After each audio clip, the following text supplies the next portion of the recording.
Welcome to the Meeting Your Soul podcast. I'm Farah Seifert, your host, and I'm so grateful that you're here. This podcast was designed as a way for me to share my personal story, the challenges, the things that I've overcome in the pursuit of understanding myself on a deeper level. Also share tips and tools, things that have aided me in gaining that deeper understanding and to find trust within my intuition.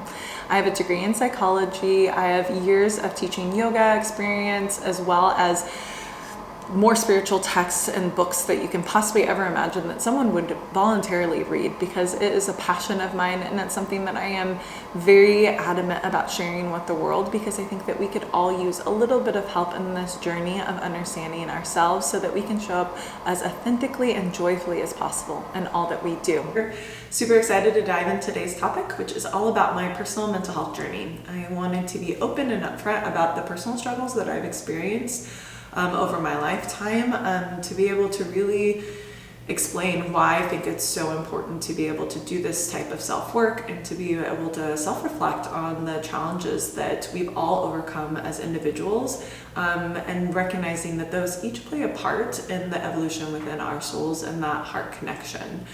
So let's go ahead and dive in. I first had thoughts of kind of like my own mental health, or I think that those kind of beliefs that really got established when I was really young. I'm the youngest of 4 girls, and I think I always had this idea that I needed to kind of fit in, follow orders, be the compliant, like good kid, the good girl of the family, so that I made life easier for my mom and my dad. And I think often put my needs on the shelf, thinking that if everyone else is happy, then I'll be fine too. And I'm an empath, so I'm very sensitive to the feelings and kind of emotions that surround me. So more often than not, actually, if everyone is calm around me, it does make me feel better. But I think as I've gotten older, really recognizing that my needs are also important and they should be met, and kind of honoring myself at the same time as kind of being aware and respectful and kind to the people that surround me. So that's definitely kind of one of the programming or kind of beliefs that I established when I was younger. And then, and so when I was in middle school, I always felt really invisible. Like no one really knew who I was. I was really quiet. I was super like nerdy, to be perfectly honest. I had these like glasses and I was like really insecure and like super awkward. I still am deep down. And it's always been a journey for me to be able to let my light be fully seen. And this is something I'm still working through. But I think when I was young and like just had no idea what it even meant, I just would get good grades. I was pretty quiet in class. I kind of laughed. I was like pleasant to the people around me, had a couple of good close girlfriends, and that was it. And then once I got a little bit older, went through puberty, I remember everyone at my school thought I transferred. So I go into junior high. This is like no joke, I'm being so for real about this. And they're like, what school did you transfer from? And I was like, what? And I was like, I don't know. I was like, I've actually been in like your class multiple times. Like I've been in the same school district as those in elementary school. And they were like, and I know they felt really bad. I remember I'll never forget their face. His name was Austin. And he was like, oh shit, my bad. And I was like, it's all good. Like, don't worry about it. And I think that I went through such a growth spurt. I also, I pretty much looked the exact same, like body shape wise as I did in 8th grade. So I think it was just a huge shift. And because instead of being this kind of like awkward, dorky girl, that I like grew boobs and was taller, got my eyebrows waxed, got contacts, did some kind of freshen my look up, to say the least. And so it was this big shift, and that was like kind of hard to handle all on its own, because then I suddenly got male attention, which I never had before. Like literally, like I said, I was kind of this fly on the wall, very kind of like separate, and guys never talked to me, like especially not in a romantic way, that's for darn sure. And so I kind of had to kind of open that up, and then it was like, okay, what does that mean for me to like, for guys to be attracted to me, and what does it mean for me to like flirt and all these things? And I was so like naive to it all. I really did not know what I was doing. And I think at that point I actually got a new friend group and started going out and meeting more people and kind of hanging out with like the popular crew, and started drinking actually. And so I started drinking and smoking weed when I was pretty young, and because that's like what cool kids did. I know it sounds so silly now, but it was true. At the time, that's what I believed. And I, kind of dove in, and it also helped a lot with my social anxiety. So then I felt really awkward when I would be out with friends and meeting new people, and it was hard for me to kind of be who I was. And so it was a way to kind of soothe my nerves when I was in public. And so when I would go out, I think that kind of got established pretty early on. And then because I was kind of at parties and I was in that scene, then I was seen in a more favorable light. And again, empath, I'm aware of how people feel around me, how people perceive me. My Cancer and Leo, I'm very sensitive to my reputation and how people view me. Again, something I'm working on now. But I think at that time it was like, oh, if I'm this image of what people deem appropriate or acceptable for who I am, then they'll treat me kinder, I'll have more friends. All of these things kind of got reinforced time and time again, and I believed it. So I definitely led kind of that party girl lifestyle when I was younger. My parents had no idea, and so I was very stealth in my actions, so I didn't get into trouble, but I was pretty, I was going to parties as a 15-year-old. I was going to frat parties at colleges when I was 16, 15, 16. I remember I was going to what was it called? It was a 16 and over nightclub. I had a fake ID as a 16 or 15-year-old. Who even does that? Me, and my friends. And Studio B, that's what it was. So I used to go to Studio B when I was younger. I used to drive up to Seattle. I go to this dance club, which is so ridiculous. And dear God, let me not have my child do this. But so it kind of got pulled into this okay, I'm gonna be outgoing. I'm gonna be super confident. I'm really I'm almost hyperly sexual. I'm okay talking about all these different things. I wasn't doing shit. I didn't even kiss a boy until my sophomore year, and then even then I didn't lose my virginity until I was a senior. So I really was not doing anything with anybody, but I wanted to appear as this flirty, fun party girl. It's kind of this kind of almost image that I've created as this alter ego for me to feel comfortable in those settings and to feel confident in who I was. And I thought, this is what people like, this is what I'm going to be, and then I'm liked, I'm accepted, I'm popular, and that's all that mattered to me at that time in my life. And I think looking back on it, I wish I could have told myself that confidence is, and who you really are, and being authentic and being true is the most attractive thing you can possibly do. But at the time, I kind of got shifted into this mode of, trying to be what everyone else wanted me to be. So that carried out, and I loved high school. I actually really did love high school. I made a solid group of friends. Started dating older guys. So that was the scene I was in, dating older guys, hanging out, going to parties. I was a cheerleader. I created this mold around me, and it worked in my favor, and it was fun, and I'm happy that I learned those lessons. The only thing is I don't think I was ever really comfortable with myself because of that. And so I started dating this older guy. He was 4 or 5 years older than me. He was 21 and I was 17. I was still in high school. He shall not be named. I was always more mature, so I think that was kind of naturally, but then I'm with him, and so then I'm okay, what does it mean to be with this older guy and have a boyfriend? And that was my first boyfriend, so I didn't even know what to even do with myself then. And what does a guy want me to be? And so then that was a huge thing of being who he wanted me to be. And thankfully he was really cool. He's actually a really sweet guy. And we got along really well and had a lot of fun together. But I definitely made a lot of mistakes. I just had no idea what it meant to be in a relationship. We definitely were codependent, just really leaned on each other, spent a lot of time together. I literally ditched all my friends, stopped hanging out with people, really isolated myself with him. He cheated on me a few times, broke my heart, and I really kind of got jaded from that, and really closed myself off. I think that first love has a tendency to either open your heart and expand it, or really contract it. And I definitely loved him so unconditionally, and so without a doubt in my mind, you're all I want and need. And when he was unfaithful and just really hurtful to me, kind of closed off after that. And actually when we broke up, so we were together for like a year and a half, almost 2 years, and it was my freshman year in college.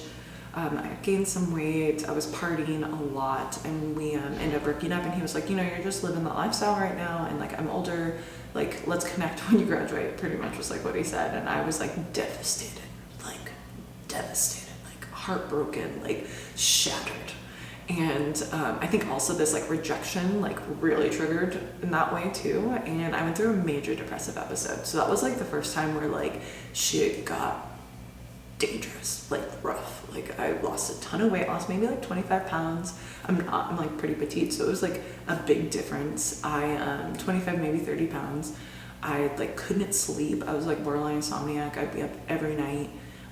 I had extreme anxiety, like that I could like, and the reason why I lost weight is because I couldn't eat, because I always had like this pit in my stomach of just like feeling anxious, and anytime I tried to eat and think about food, like I just would feel like I was gonna throw up. And I just didn't. I lost like faith in mankind a little bit.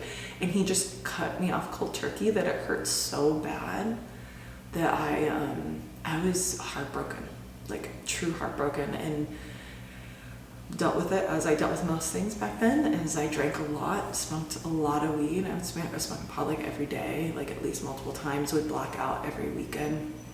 People that knew me during that time, I don't know what they were even fucking thinking, but again, it was like it was socially acceptable somewhat in college to kind of black out or like just drink it. And I've always been like a pretty composed drunk person, so like even if I'm really intoxicated, you don't really know, which is dangerous all on its own. But and so I kind of just like, and I was still like functioning, I was going to school, I was getting good grades, I was social, I had my friend group, but deep down I was so lost and so angry and so sad.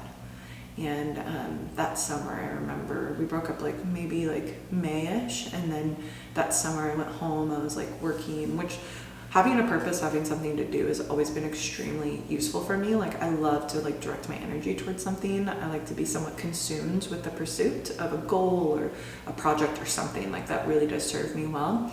And giving back and serving my community or the people around me also is like really important for me. And I noticed that is something that's very influential in my overall like mental health, is being able to give back in my community in some shape or form. So I started working, got a job where they like really were open to giving me like new like responsibilities, and they saw potential in me. And so I was like, okay, cool. Like this would be a good way for me to like kind of not think about all of this, but then, everyone around me is concerned. Everyone's like watching me kind of self-destruct. And on the surface, everything seemed to be fine. I think if you didn't know me, but if you were close to me, yeah, the amount of drinking and just partying that I was doing was, it was problematic to say the least. And I hung out with a lot of people that was kind of their norms, but I definitely teetered on some dangerous levels at that point in time, and embarrassed myself a lot, to be perfectly honest. And yeah, I wish, I don't think anyone could have told me nothing. I've always been really stubborn, so like if I feel a certain way, if I want to do something, no one's going to stop me. And yeah, I definitely learned a lot of hard lessons. I was really grateful for my friends, my family, everyone that stood behind me, that really kept reminding me how loved I was, how important it was, how like you're gonna be fine, but when you're in that space, like you can't tell me nothing. Like I was just like, no, like he left me, I'm so sad, I was doing crazy things, I just couldn't fathom this life without him, and he was my first love, and I thought that we were gonna be together forever. And that's actually when I got really close with Kyle, who's not my now ex-husband, but we were always friends. I've known him since middle school, but we got really close, and it's because he brought me so much joy. He really did. He like made me laugh, and he was always there for me, and he really he accepted me and loved me even from the very beginning. So yeah, I will try not to cry. Even though crying's okay. And crying is definitely part of my self-care. And something I feel, and I feel emotions on a very high, intense level. And so I've recognized that crying is just a part of the game, and I do it often. So anyhow, yeah, so that was kind of, I made it through that summer, went back to school, and yeah, that whole next year really just kind of tried to figure my shit out, which I don't even know if I really did. I started volunteering in domestic violence, sexual assault services. I think that was really important for me to be able to just like, again, focus on my career, focus on my degree, like accomplishing the things that I had set in motion.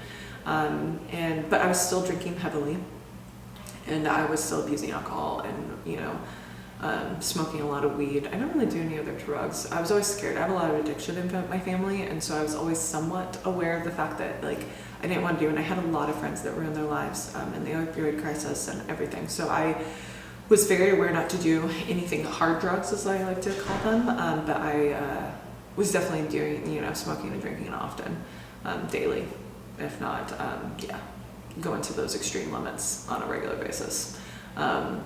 I had started dating this one guy for a period of time where we were just actually really good friends, and I started to expand my friend group a little bit more, started hanging out with different people and people that I connected with that had similar interests, were in my major, and that really helped me too, because then it was like, I'm not alone, I'm loved, and I have a really bright future. I have a lot to look forward to, a lot ahead of me in life. So, it took a while to get out of that depression. I think it was actually in an abnormal psychology class where I took like the inventory of what it means to have a major depressive episode, and I was like, oh shit, like I am teetering right now on a very deep level. And I think that kind of gave me direction of like, okay, I need to clean my shit up, and I need to get myself together and move on, truly, and that's what it was. And we were really toxic with one another. We stayed in touch for years afterwards, and it was just really back and forth. It was not healthy in the least bit, and I think we both cared about each other but didn't know how to express that or exemplify that in a healthy manner. So and so then once I kind of moved forward from that, started dating other guys, started again focusing on getting my degree, volunteering, giving back, working, kind of having some kind of purpose, some kind of direction. I did a couple cleanses. I started practicing yoga. I started opening my mind up to this kind of spiritual sense. I've always been deeply intuitive, but I think even more so then, just kind of clearing my body of like all of the trauma of what I had experienced. And it was changed my life. I was in Bellingham, which is kind of this more like progressive area, and got exposed to a lot of different things, and started hanging out with different people with different ideas and thoughts and beliefs. And I've always excelled in school, so like being able to have that as in the forefront of my mind, and like graduating and getting my degree was a huge accomplishment for me, and I was really proud of myself. And and I had my friends and my family. I had a lot of people around me that were just holding me in the best way possible, and made it through and kind of graduated and was feeling like a boss. I graduated, it was done, moved like back home for a couple months, then transferred back to, or actually moved in with people I'd never met before, moved to Seattle, because I was bound and determined to be in Seattle. I was like, I want to live in Seattle. I used to drive across the bridge, and I would always look down at downtown, and I was like, I'm gonna live here one day. I like knew it. And so I made it up there, and I think really kind of opened my world. I was like hanging out with different people, going out, like definitely was still, abusing alcohol, drinking in an unhealthy amount. That was a constant for me. It's definitely a coping skill that I learned, like I said, when I was younger, and utilized. And again, I was still like, I kind of felt like I needed to be this party girl, and that's what people liked me as. And so I think when I met my new group of friends, moved in with them, started dating Kyle after we graduated college, and had that partnership, which was toxic in its own right. At those first year or two, we were definitely that explosive couple at the bars at some points. I can only imagine what people saw us do in Capitol Hill in particular, running the streets. We won't go into detail about some of those stories, but I think then at that point I was like, okay, something's got to give, because I like him, I love him, and something's not working here. And so I stopped drinking as much, kind of started cleaning up in that way. I still was smoking weed pretty heavily, but wasn't drinking as often, at least not blacking out. I wasn't getting so drunk that I was like, it's like, I'm a little sassy all around, but like definitely once you have a little more add booze into the equation for both of us, it was an explosion waiting to happen. And so And then I started practicing yoga. And so yoga was a huge shift for me.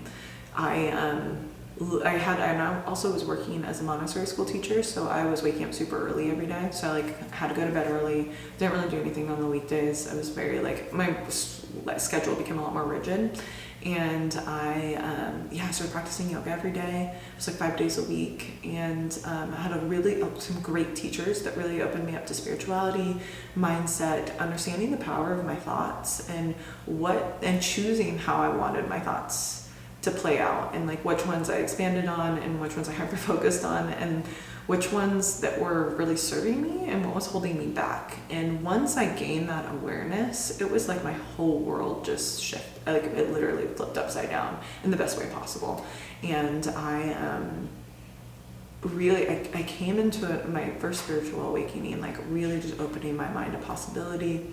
And I was I can do anything I set my mind to. And I focus on what I want.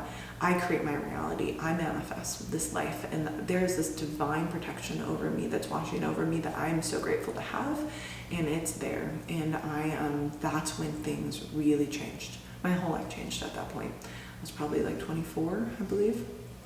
And I went through the yoga teacher training. I had a fantastic teacher, Sylvia Mardini, who really focused on self-discovery as a part of her training, and just ancient practices that help root us into our souls. And once I gained that connection, that true link between my heart and my mind, there was no going back for me. And that changed everything. And I became a yoga teacher, started practicing meditation, really dove into spiritual texts, Bhagavad Gita, the Upanishads, it all. I really just I just wanted to consume as much of the Yoga Sutras, and how the niyamas played a part within, everyday life, and this just beautiful practice that was right in front of me the whole time that I just wasn't seeing. And I remember at the end of training, I smiled, and I was actually really happy. And it wasn't fake, it wasn't a facade, it was genuine. And I liked myself. For the first time in my entire life, I actually accepted who I was, saw all the facets of who I was, and was proud of the woman that I was. And that was never the case before. And so that was another big moment, very monumental time in my life. And I rode that wave for a while. So that was the high. I was coasting. I was everything's good. I'm doing all these things. I worked at Teen Link for a period of time then. I was at UW. I started developing my career a little bit more, really trying to figure out what I wanted to do and how I could serve. And started excelling within my career, just really kind of working my way up. And we went through, and then my relationship with Kyle was, blossoming. We were the happiest we'd ever been, loving each other fully, unconditionally. It was a really beautiful time in my life. We got married, and then, built a life together, which was incredible. I couldn't have asked for a better partner. We believed in the same stuff. We really supported each other on our spiritual journeys. And always, promised that we would stay dedicated to that path in order to be the best versions of ourselves, to show up for one another. And then I think we kind of got into this mode of keeping up with the Joneses, being what we need, what we felt. Again, it was I had gone through this whole self-discovery of understanding, recognizing I'm the only person who can validate who I am. It doesn't matter how other people perceive me. It's how I perceive myself, and having self-worth and self-love, and being in flow and synced up, and kind of just in this infinite love that just pouring out for me. It was so beautiful. It was such an incredible time, and it was there, and I always reflect back on it. It was 2013-ish was kind of that 2013, 14, 15 with time period was one of the happiest I've ever been in my life. And and so then we kind of got in this mode of and I was at UW, I was kind of working my way up the ranks, and started making more money, had a lot of pressure on me, had a lot of pressure on my shoulders, and a lot of resentment started to build up around my career, me feeling I needed to be in this stable job, doing this kind of 9 to 5. And I just started kind of deteriorating from the inside out. And I know that sounds extreme, but I started having panic attacks again, was super stressed, working crazy hours, put a lot of pressure on myself. to succeed. I always wanted, I'm always one of those above and beyond people. So it's like, I won't just do the bare minimum. I'm always going to like go that extra notch above. And, but at the sake and kind of the sacrifice of my own mental well-being. Kyle and I started fighting a lot. I just was really unhappy, and I had lost sight of what I needed to do in order to be balanced and have my equilibrium. So after that, I left UW. But then I fell into another depressive episode, and I didn't even know what was going on at the time. So like I kind of fell into another depression. I lost that sense of kind of stability within my career. I started teaching yoga full time, but was so overwhelmed. I was so consumed with like keeping up with things at that point that I didn't even know what to do with myself once I didn't have that career path at the University of Washington. And then I created my own career, my own like business. And so then I was like so much pressure. I was like, I can't fail. Like I have to succeed because I have to be able to do this, to be able to support my husband and show up for him, and like to be that other pillar within our relationship. And I got really passive, was like, oh, I'm gonna just be a housewife kind of to a certain extent. And I was like, okay, I'm gonna be a wife, and this is what a wife is, and this is how a wife should be, and how they should act, and how they should support their husband, and all these things. And I think we both kind of slipped into gender roles on either side, which was so unlike us and so not healthy for us in any way, shape, or form. And so we leaned into that for a while, and that was really kind of the detriment of our relationship and one another, and kind of that trust we had established and had, for years. We were together for 12 years in total, and he was such a constant and such a positive force within my life that when it switched, it was really hard for me. And I leaned into just feeling really unworthy, and just like I was not enough, and started accusing him of cheating. And I just was in this really like self-destructive again mode. And again, it's like when I'm feeling depressed, I just like self-sabotage. And that was for a year or so, a couple of years maybe. And his career was thriving. I was there. I was trying to help him, support him while he was building his own empire, really. And he was kind of moving up the ranks, got huge promotions, became the VP, was doing the damn thing, and I was so proud of him. I was so helpful, but you got to operate a home, and so we were trying to balance that out. And so then we finished, and so then we moved, got really isolated, and then I got pregnant. And so once I got pregnant, I had this moment of reflection of like, one, how do I feel internally, and how's that affecting and shaping my child energetically, physically, all of it. And so I kind of knew I needed to make a change at that point. I used to listen to Lizzo all the time. It was like always my like pump me up songs. Music's always been a healer for me as well. It's like a way for me to just tap into another emotion, another feeling, and to inspire me constantly. It's always been something I've used in my life.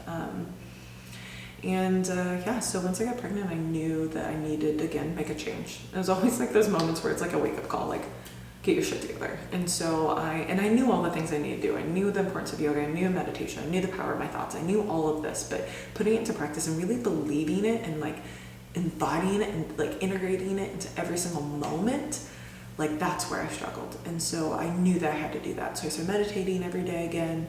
Made it a staple part of my practice, was waking up early, was going for walks constantly, getting fresh air. Being in nature has always been really useful for me too, just to help ground me.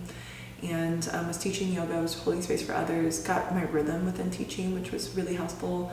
When I first started, I just always wanted to have these powerful, impactful classes, and had such high standard for myself, even as a new teacher. And so being able to teach was useful too. It helped me. I practiced and taught until I was about 7 or 8 months pregnant.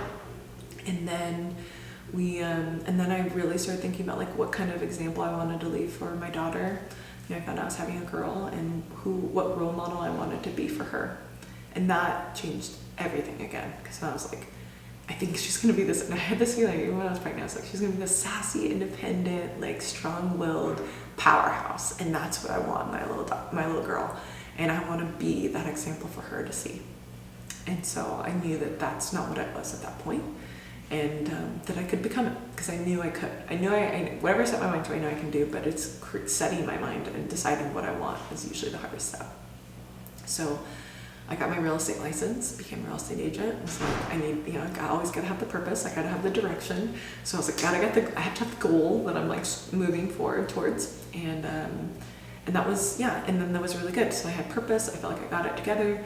I had her. I had a beautiful pregnancy. I had, somewhat traumatic birth. No one talks about that part of it too. The birth is like traumatic, and I had a C-section, emergency C-section. She was 5 weeks early. It was like this whole thing, our whole life.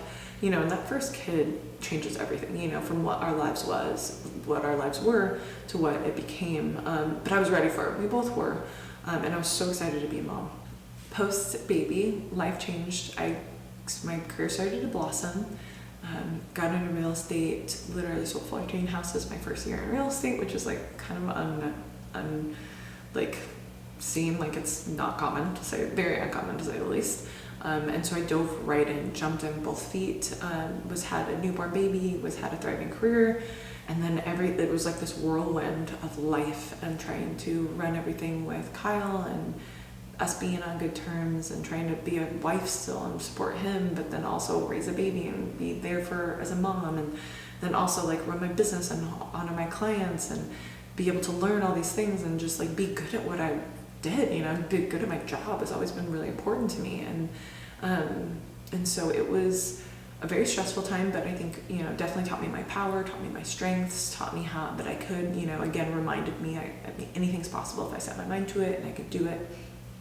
And again, that helped build my confidence, helped kind of grounded me a lot. And then I also had financial independence, so that helped. So I just felt like I was, once again, kind of in control of my life and my world, in tandem with Kyle, but at the same time, we've always been really independent. So I think, and that independence was crucial for us. We always were kind of our own solid, in solitude we were individuals, and then together we were stronger. So then, but I just started to, again, I overworked, burnout, was giving so much to everyone around me that I was leaving none for myself. It was also during COVID. So then, yoga studios shut down. I don't have that outlet. I don't have this physical exercise. I'm still learning how to move and maneuver within my new body after post-baby and post-birth. And I just, I hit a wall. I remember my hair started falling out. I literally had bald spots. My hair started thinning. That's actually why I cut it originally. It was, and I was so depleted that I was like, it was at the beginning of the year, and I was like, again, I always have these like rock bottoms where it's like shakes me, and I'm like coming back to. So then I came back to and was like, I need to start doing things for self-care, like period. Like I just have to. This was like 2021. 2021. And I started to move every day. That was like move my booty. Like I gotta move, I gotta dance, I gotta like go for a walk, I gotta get fresh air. I started to incorporate rituals that were very much staples within my practice. Started meditating again, started going to yoga, practicing online, even if the studios weren't open. And it really helped me. And I really got into this mode of like, I like myself. And if I'm doing the things I need to in order to be the best version of who I am, then I show up better for everyone else, including my daughter, which again is what's most important to me. And it was a big transformation over the next year. Really reconnected with my soul. And I think that that's what I need. I saw soul journaling as well. I'll do another episode on that so you can follow along if you want to learn more about it. And really kind of started that reconnection with my intuition, within my heart. And I'd lost that. I was so busy, I was so pulled in all these different directions that I lost that kind of intuitive sense. And that is critical for my health, my mental health. And I would say hands down is still the most influential piece in how I'm feeling internally is my connection to the divine, to God, to universe, whatever you want to call it. I need to feel soulfully connected and intertwined within that cosmic power in order to be the best version and to feel 100% me. And that has kind of been what's progressed me and gotten me to the point to where I am today, which is probably the most stable and calm that I've ever been, independent in my power, in my confidence, and really to be able to also show up for other people in that way, to encourage other people to feel that. And really it's rooted in my own self-care practices, my own ability to honor my desires, my needs. And then when I do that, I unequivocally am able to do that for others. And I wouldn't be able to otherwise. And I know that, and I recognize that, and I see that now. So I kind of went with this whole long story spiel, but it is my truth, and I hope that it serves you and kind of helps you relate to the fact that, no one has it all figured out. I am still on my own journey. I still have good days and bad days. I still struggle with slipping back into depression. I don't even notice it some days. It's when I stop doing my practices, and then I'm like, I got this, like, I'm good, I'm like, everything's all right. And then I'm like, oh fuck, it's not okay. Like, I am not in a good space today, and I'm like crying, and I'm just like super sad, and I'm just like having these like limiting beliefs that are starting to creep their little ugly heads up. And I can't ignore it. I try to lean into it. I try to feel it. I try to address it and really get to the root cause of it. Like, why am I feeling this way? And to be honest with myself about that. And then when I'm honest with myself about that, then I'm able to learn from it, grow from it, and evolve, and to keep moving forward, kind of keeping that focal point on knowing that I'm working towards my highest self. And it's a daily practice, and it is essential for all of us to be able to honor our light and our darkness, and to see our darkness for what it is, so that we can transmute it into light. And I've showed my shadows and my light, and I hope this reminds you and shows you that you can too. So much love, so much peace to all of you. Thank you for listening. I love you already. I really do. And I'm so excited to be able to start this journey with all of you. So tune in for more episodes as we talk more about mental health, connection to soul, to universe, to spirit, and everything in between. Namaste.